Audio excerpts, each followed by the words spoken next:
Did Yugoslavia break up? Welcome to study IQ। मेरा नाम है आदेश सिंह। दोस्तों, 1990 में जब सोवियत यूनियन बिखर रहा था, उसी दौरान ईस्टर्न यूरोप का एक और बड़ा देश तेजी से ब्रेकअप या विघटित हो रहा था। यह देश था यूगोस्लाविया। इसका ब्रेकअप यूरोपियन पॉलिटिक्स के फ्यूचर के लिए काफी इंपॉर्टेंट था। यूरोप में आज कई समस्याएं जैसे कि गरीबी, माइग्रेशन और यूरोपियन यूनियन के अधूरे रहने के पीछे यूगोस्लाविया का विघटन ही जिम्मेदार है। लेकिन सोवियत यूनियन के विघटन के मुकाबले यूगोस्लाविया के विघटन को कम पढ़ा और समझा जाता है। इसलिए आज के वीडियो में हम यूगोस्लाविया के विघटन के पीछे के कारणों को जानेंगे। यूगोस्लाविया के ब्रेकअप के कारणों को जानने से पहले आइए जानते हैं यूगोस्लाविया के इतिहास को और समझते हैं कि आखिर वो कैसे बना। Formation of Yugoslavia. दोस्तों, यूगोस्लाविया रीजन यूरोप के साउथ ईस्टर्न पार्ट में लोकेटेड है। ये रीजन स्लाव्स से डोमिनेटेड था। स्लाव्स एक तरह का ब्रॉड एथनिक ग्रुप है स्लाविक लैंग्वेज स्पीकर्स के लिए।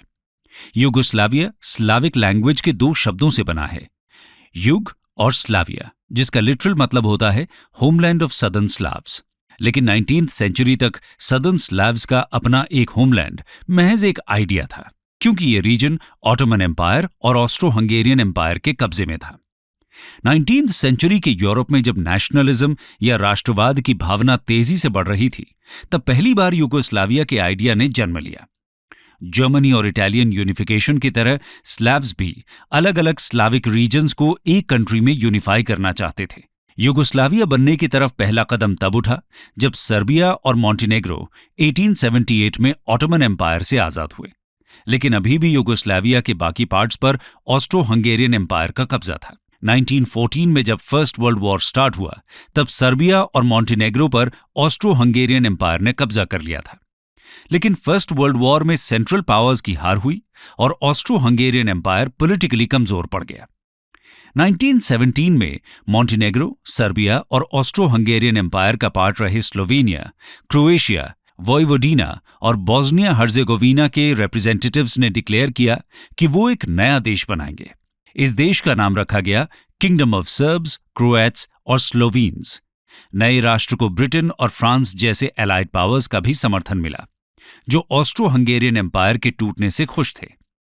समय के साथ नए किंगडम में कुछ नई टेरिटरीज ऐड हुई, जिनमें मेन थी 4 बल्गेरियन टेरिटरीज और सेंट नुआम की मॉनेस्ट्री। और 1929 में इसका नाम बदलकर किंगडम ऑफ यूगोस्लाविया रख दिया गया। यूगोस्लाविया को बने हुए अभी कुछ ही साल गुजरे थे कि 1939 में सेकेंड वर्ल्ड वॉर शुरू हो गया। वॉर के दौरान 1941 में हंगरी, जर्मनी और इटली ने यूगोस्लाविया को ऑक्यूपाई कर लिया। यूगोस्लाविया की आर्मी सरेंडर कर चुकी थी, लेकिन लोगों ने अपना रेजिस्टेंस जारी रखा। फाइनली 1945 तक बिना ज्यादा आउटसाइड सपोर्ट के यूगोस्लाविया के लोगों ने एक्सिस पावर्स को अपने देश से बाहर खदेड़ दिया। सेकेंड वर्ल्ड वॉर के दौरान कंट्री को ऑक्यूपेशन से लिबरेट कराने में कम्युनिस्ट आइडियोलॉजी के लीडर्स ने इंपॉर्टेंट रोल निभाया था। इसीलिए वॉर के बाद पॉलिटिक्स पर उन्हीं का कब्जा हो गया। कम्युनिस्ट्स ने यूगोस्लाविया को एक सोशलिस्ट कंट्री में ट्रांसफॉर्म कर दिया और इसका नाम रखा गया socialist federal Republic of Yugoslavia. चलिए अब इस कम्युनिस्ट यूगोस्लाविया के बारे में कुछ बातें जान लेते हैं। Foundational blocks of the communist Yugoslavia. दोस्तों, यूगोस्लाविया ने कंट्री को गवर्न करने के लिए 3 बेसिक रूल्स अपनाए। पहला रूल था एथनिसिटी को लेकर। डिसाइड किया गया कि यूगोस्लाविया के अंदर सारी एथनिसिटीज इक्वली ग्रेट होंगी। दरअसल स्लाव्स के अंदर भी कई सारे डिविजन्स थे। यूगोस्लाविया में रहने वाले कुछ मेन एथनिसिटीज थीं सर्ब्स, क्रोएट्स, स्लोवीन्स, मैसिडोनियंस, मॉन्टेनीग्रन्स और बोस्नियन मुस्लिम्स। दूसरा इंपॉर्टेंट रूल था कि यूगोस्लाविया की इकोनॉमी सोशलिस्ट सिस्टम के बेसिस पर ऑर्गेनाइज होगी। इसका मतलब था कि कंट्री में प्रोडक्शन और डिस्ट्रीब्यूशन के डिसीजंस सेंट्रली लिए जाएंगे और इन्हें मार्केट के डिमांड और सप्लाई सिचुएशन पर नहीं छोड़ा जाएगा। तीसरा इंपॉर्टेंट रूल था यूगोस्लाविया के पॉलिटिकल सिस्टम को लेकर। कंट्री को फेडरेशन डिक्लेयर कर दिया गया और इसे 6 रिपब्लिक्स में डिवाइड कर दिया गया, जिनके पास कई खुद की पावर्स थीं। ये 6 रिपब्लिक्स थे Slovenia, Bosnia Herzegovina, Serbia, Montenegro, Macedonia और क्रोएशिया। वोइवोडिना और कोसोवो सर्बिया के अंदर ऑटोनोमस रीजन थे। इस तरह यूगोस्लाविया 6 रिपब्लिक्स और 2 ऑटोनोमस रीजन्स के बीच डिवाइडेड था। लेकिन दोस्तों, यूगोस्लाविया का पॉलिटिकल सिस्टम, उसकी इकोनॉमी और उसके अंदर के एथनिक टेंशन्स ही आखिरकार उसके ब्रेकअप का कारण बने। आइए एक एक करके जानते हैं यूगोस्लाविया के ब्रेकअप में इनका क्या रोल रहा है। Political system. जब यूगोस्लाविया का बर्थ हुआ था तो कम्युनिस्ट नेशन होने के कारण उसे सोवियत यूनियन से काफी सपोर्ट मिला। हालांकि कुछ ही साल बाद यूगोस्लाविया के प्रेसिडेंट जोसेफ ब्रोज टीटो और Soviet union president Joseph Stalin के बीच यूगोस्लाविया के फ्यूचर को लेकर तकरार हो गई। यूगोस्लाविया ऑफिशियली तो कम्युनिस्ट नेशन था, लेकिन उसने सोवियत के कम्युनिस्ट मॉडल को नहीं अपनाया।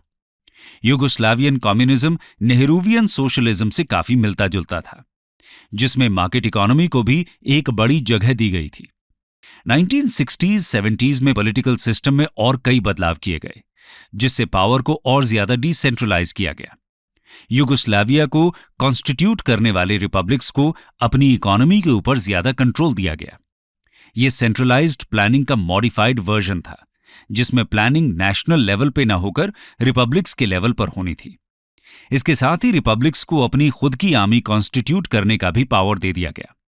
मोटे तौर पर समझा जाए तो इंडिविजुअल रिपब्लिक्स को सेंट्रल गवर्नमेंट के कंपैरिजन में कई पावर्स दी गईं। उन्हें यूगोस्लाविया से अलग होने का भी अधिकार प्राप्त था। 1980 तक यूगोस्लाविया के प्रेसिडेंट जोसेफ टीटो थे।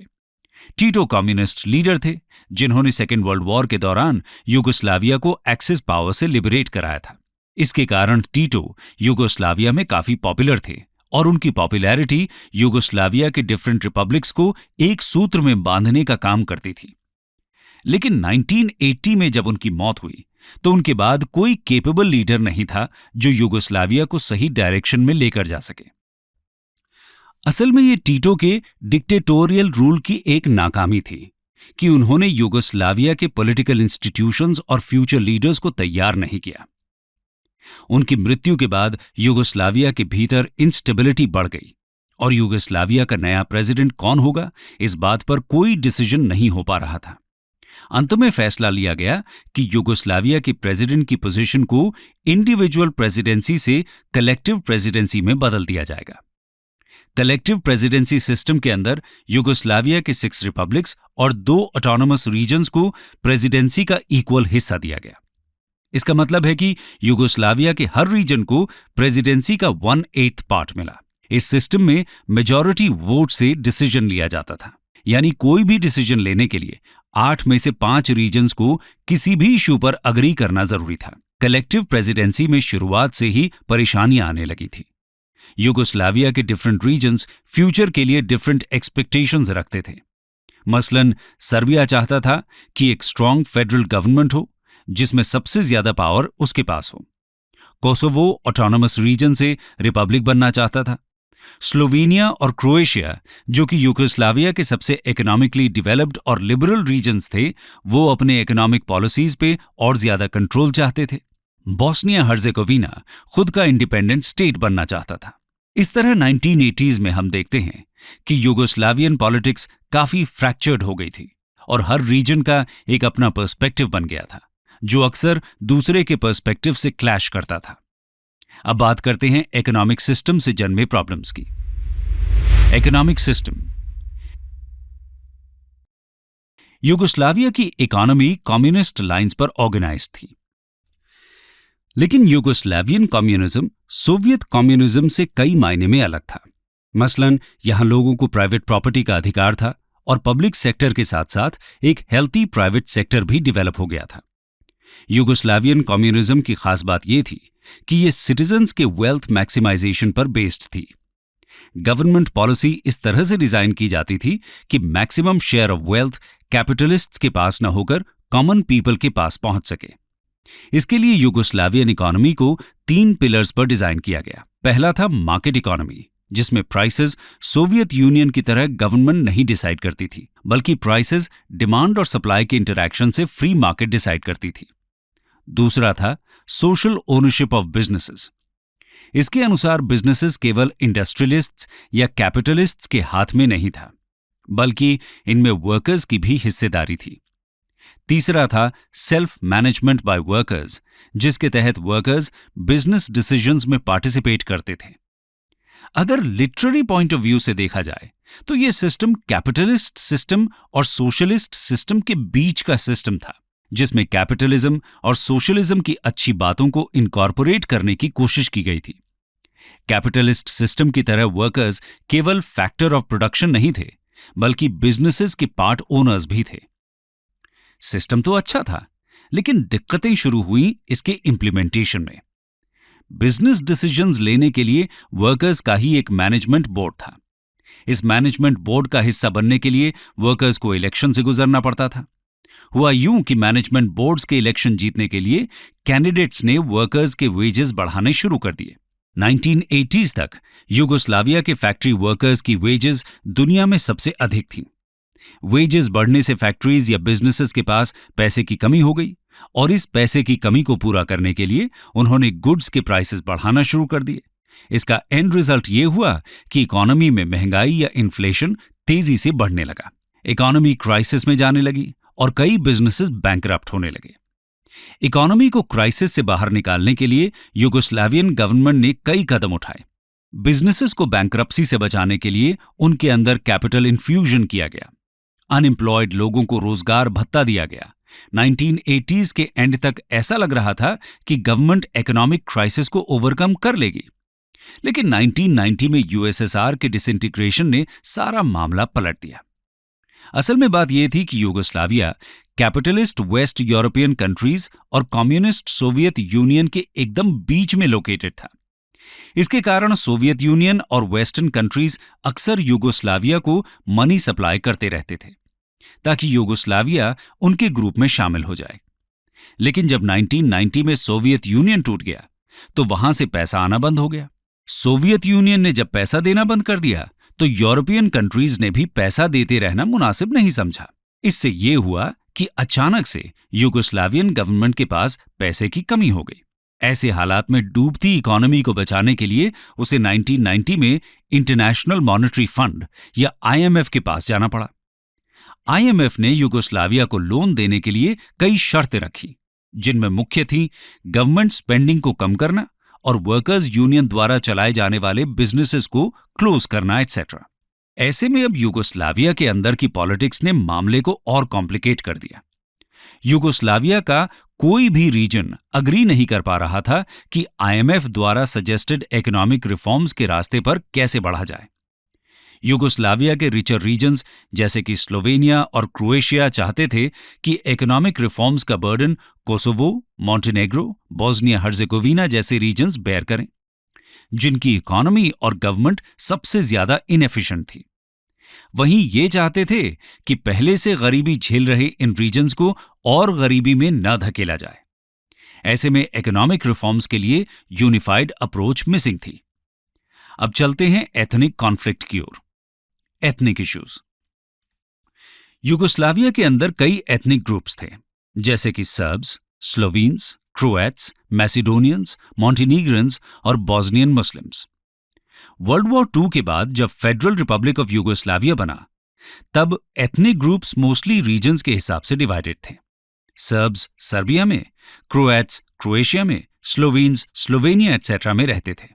लेकिन समय के साथ माइग्रेशन ने डेमोग्राफिक चेंजेस ला दिए और ये एथनिक ग्रुप्स अपने सोर्स रीजन से बाहर भी डिस्ट्रीब्यूट होने लगे। कई जगह एथनिक माइनॉरिटीज द्वारा प्रोटेस्ट्स भी हुए, जैसे कि कोसोवो में रह रहे अल्बेनियंस का प्रोटेस्ट, लेकिन इन्हें मिलिट्री यूज से चुप करा दिया गया। 1990 आते आते तक यूगोस्लाविया के कई लीडर्स एथनिक टेंशन्स को अपने पॉलिटिकल गेन्स के लिए यूज करने लगे। इसी दौरान सर्बिया के राष्ट्रपति बने स्लोबोदान मिलोसेविच, जिन्होंने ग्रेटर सर्बिया का कॉन्सेप्ट दिया। ये चाहते थे कि यूगोस्लाविया में रह रहे सर्ब्स को यूनाइट करके एक ग्रेटर सर्बिया बनाया जाए। चूंकि सर्ब्स यूगोस्लाविया के सबसे बड़े एथनिक ग्रुप थे और ये यूगोस्लावियन पॉपुलेशन का 1/3 कंप्राइज करते थे, इसलिए ये सर्बिया से बाहर भी कई जगह मेजॉरिटी में थे। मिलोसेविच ने सर्बिया का डोमिनेंस बढ़ाने के लिए सर्बिया के अंदर 2 ऑटोनोमस रीजन्स को कंट्रोल किया। इसके साथ ही मॉन्टेनेग्रो में प्रो सर्बियन गवर्नमेंट भी इस्टेब्लिश की। इस तरह सर्बिया ने यूगोस्लावियन प्रेसिडेंसी के 8 में से 4 सेंटर्स पर अपना कब्जा कर लिया। इस कॉन्टेक्स्ट में शुरू हुआ यूगोस्लाव वॉर्स। चलिए देखते हैं यूगोस्लाव वॉर्स। 1990 आते आते यूगोस्लाविया में 3 प्रोमिनेंट इश्यूज थे जिन पर रिपब्लिक्स के बीच कोई एग्रीमेंट नहीं हो पा रहा था। पहला इशू था यूगोस्लाविया की गवर्नेंस को लेकर आए डिफरेंसेस, दूसरा इशू था इकोनॉमिक डिफिकल्टीज और तीसरा था एथनिक टेंशंस। ऐसे में क्रोएशिया और स्लोवेनिया ने डिसाइड किया कि वो सर्ब्स द्वारा कंट्रोल्ड गवर्नमेंट का हिस्सा नहीं बनना चाहते हैं, ना ही वो यूगोस्लाविया के दूसरे रीजन्स के इकोनॉमिक क्राइसिस का बोझ उठाएंगे। स्लोवेनिया और क्रोएशिया ने 1990 में यूगोस्लाविया से अलग होने के लिए रेफरेंडम करवाया और फाइनली 25 जून 1991 को यूगोस्लाविया से अलग हो गए। क्रोएशिया और स्लोवेनिया के अलग होने के बाद यूगोस्लाविया में 4 रिपब्लिक्स और 2 ऑटोनमस रीजन्स बचे। क्रोएशिया और स्लोवेनिया के अलग होने से सर्बिया के ग्रेटर सर्बिया के ड्रीम को धक्का पहुंचा था। इसलिए सर्बिया ने क्रोएशिया और स्लोवेनिया में रेफरेंडम के खिलाफ काउंटर रेवोल्यूशन शुरू कर दिया। क्रोएशिया और स्लोवेनिया के कुछ सर्ब्स जो सर्बियन कॉज को सपोर्ट करते थे, उन्होंने यूगोस्लावियन एयरफोर्स की मदद से क्रोएशियन टारगेट्स को बॉम्ब करना शुरू किया। इस तरह यूगोस्लाव वॉर्स की शुरुआत हो गई। सर्बिया ने स्लोवेनिया पर भी अटैक किया, लेकिन सर्बिया और स्लोवेनिया के बीच थोड़ी दूरी थी जिसका स्लोवेनिया को फायदा मिला।